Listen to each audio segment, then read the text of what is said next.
Hi everyone, and welcome back to Queen G's Recipes. And today I'm going to be showing you how to make a cranberry orange bundt cake. Super delicious. We're going to place a nice icing on top. We're also going to add in some candied cranberries, which I will leave the link of the video in the description box because it is a recent video. So we will be doing that.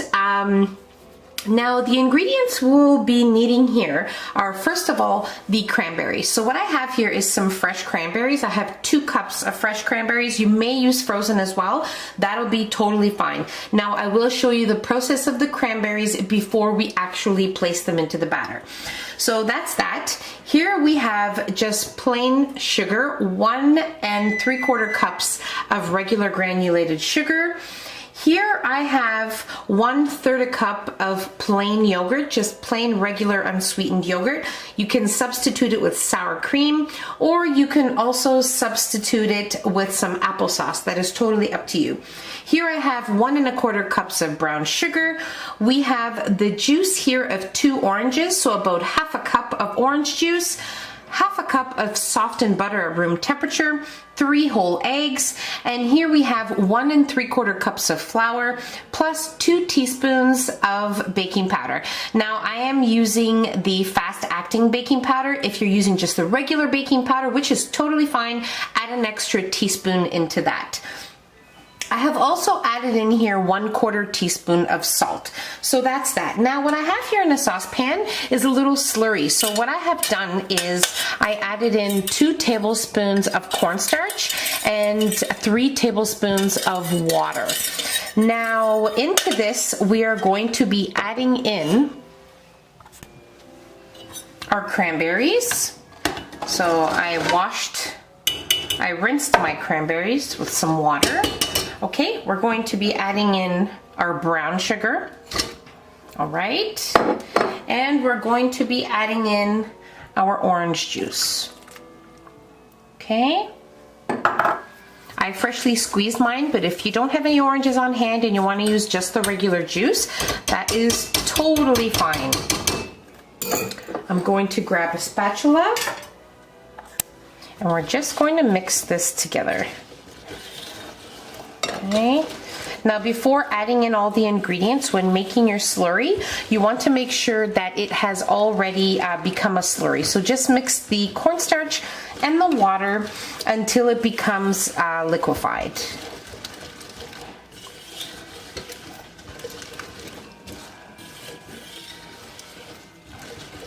Okay, so now I'm going to place this on my stove top on medium heat until it comes up to a nice gentle boil. And once that happens, we will lower it down to simmer, and stirring occasionally, we are going to allow it to sit there for about 15 minutes. And then when we get there, I will show you what it looks like.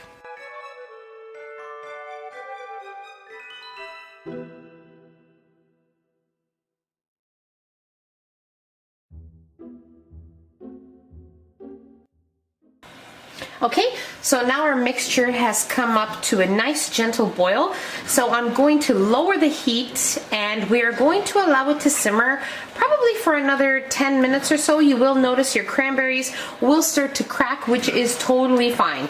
So around another 10 minutes. It did take about 5 minutes to come up to a simmer. So now just keep an eye on it and lower the heat to simmer. Okay, so it's been about 12 minutes, and as you can see, our mixture is nice and thick.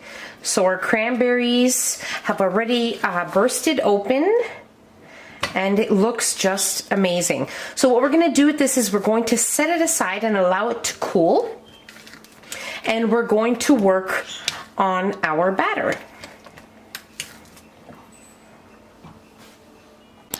Okay, so our cranberry mixture is now cooling, and now we are going to work on our cake batter. So our softened butter and our sugar, our white sugar. And I did not mention in the beginning of the video, but I'm going to add in a teaspoon or so of vanilla, okay? If you don't want to add it in, you don't have to. Now we're going to mix this mixture probably for about a minute.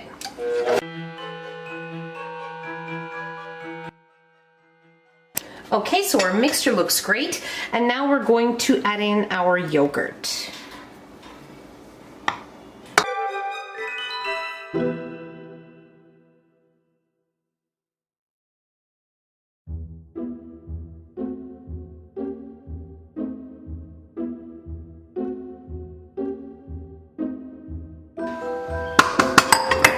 And mix until incorporated.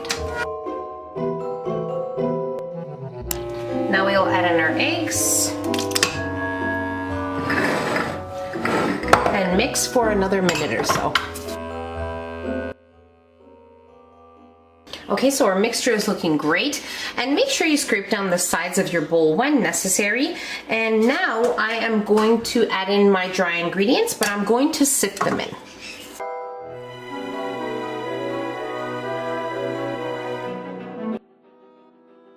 Okay, so I'm gonna place my paddle attachment back on, and you don't want to overmix at this point.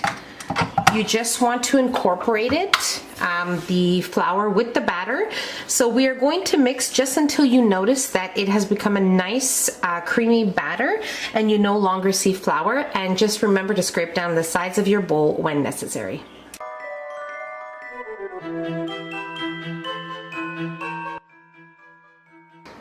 Okay, so I have greased a 12-cup Bundt pan. So you want a 12-cup or larger Bundt pan to make this cake. So what I'm gonna do now is I remove the batter. So the batter is thick now because we haven't added in our cranberry mixture. So now I'm going to incorporate my cranberry mixture slowly. Okay, so to accelerate the cooling process of our cranberry sauce, what you want to do is either leave it at room temperature half an hour before you actually make your cake batter, or you can place it in the fridge for about 15 to 20 minutes and allow it to cool at that temperature. So now what I have done is I have added in dollops of the cranberry sauce into my cake batter, and this is what you get. So you don't want to kind of mix it in like with a whisk or with your machine, because you don't want it to actually be fully incorporated in the batter, if you know what I mean, like kind of like a ripple effect. So that's what I did. I added dollops, like 2 to 3 dollops at a time, about 2 to 3 tablespoons, and then I just gently mixed it into the batter, making a swirl effect, not completely adding it into the batter. So I did that until I used up my cranberry sauce, and now we're ready to place it into our bundt cake, which you have to make sure that you have generously greased. Okay, so our cake looks perfect. Now we're gonna place it into our preheated oven at 350 degrees Fahrenheit for about 45 minutes, or for another couple minutes if necessary, until your toothpick inserted in the center of the cake comes out clean. So let's get to baking.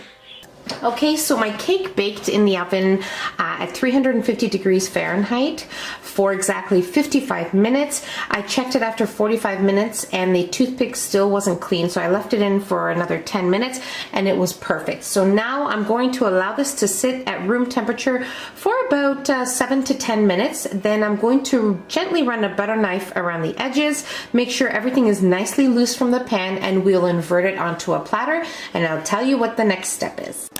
Okay, so my cake was cooling in the pan at room temperature for about 10 minutes, and then I ran a butter knife around the edges and I made sure everything was nice and loose from the pan.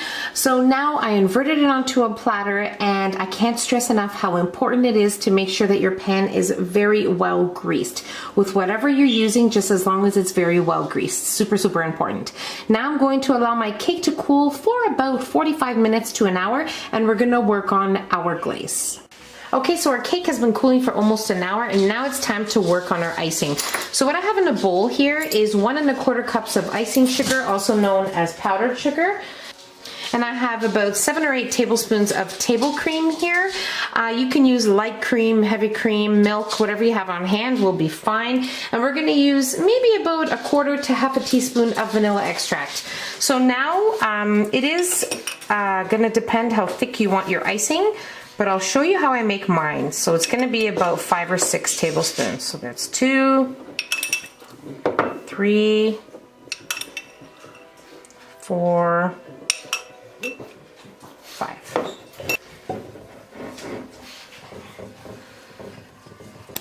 Okay, so if you do want a thick icing, I would say about 4 tablespoons. I added in 5, but it is good to me like this. Now we're just gonna add in our, maybe about 1/4 teaspoon of vanilla. You don't wanna add too much because you don't wanna discolor your icing. Now, if you do add too much milk or cream, whatever liquid you're using, and you find it's too thin, you can always add a little bit more of icing sugar and fix that problem. So you also want to make this when you are ready to place it on your cake, or it'll start to crust. So you want to make sure that your cake is completely cooled before you place it on your cake. So we are ready to do that right now. Okay, so we are now ready to place our icing on our cake. I'm just gonna place it in teaspoonfuls because I don't want to overload my cake with icing.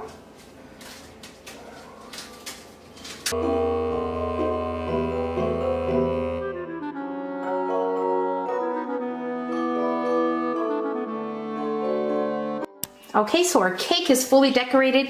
I just decorated the top with some candied cranberries. Now I do have that video on my channel. I will leave the link in the description box below. It is definitely worth taking a look at because they are amazingly delicious and perfect for many desserts. So now I'm going to cut a slice and we're going to try it.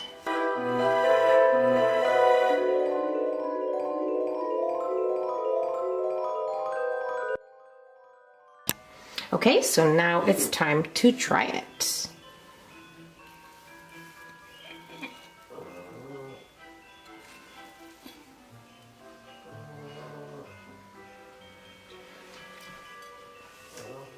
The cake is just super moist. You can taste the flavor of the cranberry and the orange in the cake, but it's just the perfect combination and perfect for this time of year, most definitely.